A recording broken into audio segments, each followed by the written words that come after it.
তীব্র দাবদাহে ঘরে থাকাই যখন কঠিন হয়ে পড়েছে, তখন দেশের বিভিন্ন এলাকায় প্রাথমিক ও মাধ্যমিক বিদ্যালয় রাখা হয়েছে খোলা। এতে নড়াইল, কুমিল্লা, বরিশাল ও বাগেরহাট সহ বিভিন্ন স্থানে তীব্র তাপপ্রবাহে অসুস্থ হয়ে পড়েছে অন্তত ২৫ স্কুল শিক্ষার্থী। মে মাসেই মূল্যায়ন পরীক্ষা হওয়ায় ক্লাস নিচ্ছেন শিক্ষকরা। তবে স্কুল খোলা রাখার সিদ্ধান্তটি আত্মঘাতী বলে মত স্বাস্থ্য বিশেষজ্ঞদের। জেলা প্রতিনিধি ও শাকিলা করিমের সহযোগিতায় ইমরুল কায়েসের রিপোর্ট। সানবিট সব দিবে সামাল। সানবিট ম্যাজিক প্রেস ডিশওয়াশিং এর মাথা ঘোরানো সলিউশন। দেশের চুয়াডাঙ্গা, রাজশাহীতে তাপমাত্রা যখন শিখরে, তখনও ভারী ব্যাগ কাঁধে কোমলমতি শিক্ষার্থীরা ছুটে যাচ্ছে স্কুলে। নড়াইলে তাপমাত্রা ৪২ ছুঁই। পাঠদান চলছিল লহগড়া ইতনা স্কুল অ্যান্ড কলেজে। হঠাৎ তীব্র গরমে অসুস্থ হয়ে পড়ে ১৫ জন শিক্ষার্থী, যার ৬ জনই জ্ঞান হারান। শিক্ষক ও শিক্ষার্থীরা জানায়, তীব্র গরমের কারণে সকাল ১০টা থেকেই অনেক শিক্ষার্থী অসুস্থ হয়ে পড়ে। কুমিল্লার মুরাদনগরে তীব্র গরমে একই স্কুলের ৭ শিক্ষার্থী অসুস্থ হয়ে পড়েছে। দুপুরে উপজেলার আলীচর এলাকার তাইমস উচ্চ বিদ্যালয়ে এ ঘটনা ঘটে।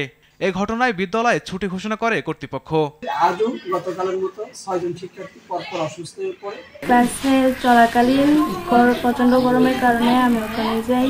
বরিশালে তীব্র দাবদাহে স্কুলের ৩ শিক্ষার্থী অসুস্থ হয়ে পড়ে। শিক্ষার্থী ও শিক্ষকরা জানিয়েছে, বিদ্যুৎ না থাকায় প্রচন্ড গরমে শিক্ষার্থীরা অসুস্থ হয়ে যায়। অনেক কষ্ট হচ্ছে, কিন্তু স্কুলে তো আসতেই হবে কারণ ক্লাস আসছে। তীব্র এমন গরমের মধ্যে মন্ত্রণালয়ের নির্দেশ অনুযায়ী খোলা রয়েছে রাজধানীর প্রাথমিক বিদ্যালয়। তবে উপস্থিতি হাতে গোনা। গরমে স্কুলে আসতে অনীহা শিক্ষার্থীদের। অনেক গরম, প্রচুর। এই গরমে ক্লাসে মনোযোগ বসে না। বলে কি যে যাও, পড়াশোনা তো করতে হবে, সামনে তো পরীক্ষা আসছে। আম্মু বলছে যা স্কুলে যেতে তো হবে, নাহলে পরীক্ষার সময় পরীক্ষা তো আর কদিন করে আসতে। গরমের ভিতরে আমাদের কষ্ট হলেও সিলেবাসটা কমপ্লিট করতে হবে। শিক্ষকরা বলছেন, মে মাসের মাঝামাঝি শিক্ষাবর্ষের প্রথম মূল্যায়ন পরীক্ষা, তাই কষ্ট হলেও বিদ্যালয়ে পাঠদান করছেন তারা। ক্লাসে ২৫ জন শিক্ষার্থী, তার মধ্যে হচ্ছে যে আজকে ৮ জন উপস্থিত। 2 সেকশন একসাথে করেছি, স্টুডেন্ট সংখ্যা অনেক কম।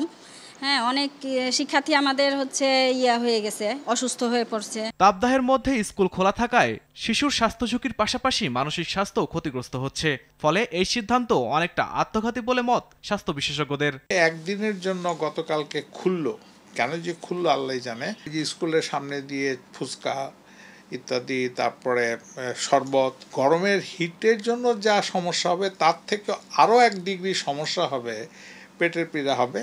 ঢাকাতে যখন নাকি এই বাচ্চাগুলোর স্কুলের সময় হয়, তখন যখন বাচ্চারা স্কুলে যেতে হয়, রাস্তায় যানজটের শেষ নাই। বাচ্চাগুলো তো অর্ধেক কাহিল ওইখানেই হয়। খুব বেশি তাপ লাগলে মানে ছোট বাচ্চাদের শরীরে ফুসকা পড়তে পারে, ফুসকাগুলো বেশ কষ্টদায়ক। এদিকে বাগেরহাট, দিনাজপুর, মেহেরপুরে স্কুল শিক্ষার্থীদের অসুস্থ হওয়ার ঘটনা ঘটে। কিছু একটু বলতেন, একটু ইন্টারভিউ প্রয়োজন ছিল। ইমরুল কায়েস, RTV।